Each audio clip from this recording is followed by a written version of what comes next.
তখনই ইসলামী ছাত্র শিবিরের ইউনিয়ন সভাপতি সাইফুল্লাহ ভাই পদুয়াকে গড়ে তুলেছে।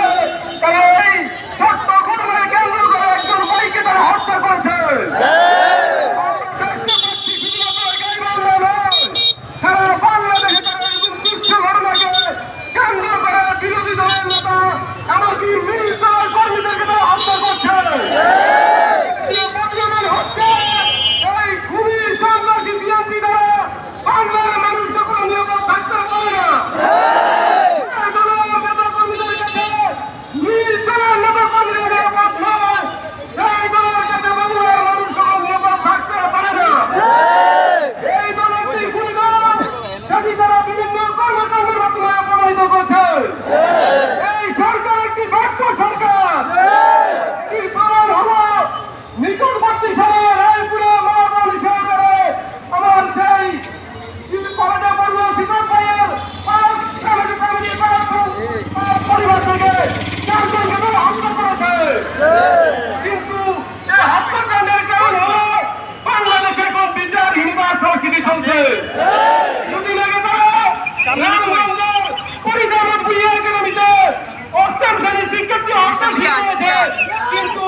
হত্যাকাণ্ড বন্ধ হচ্ছে না।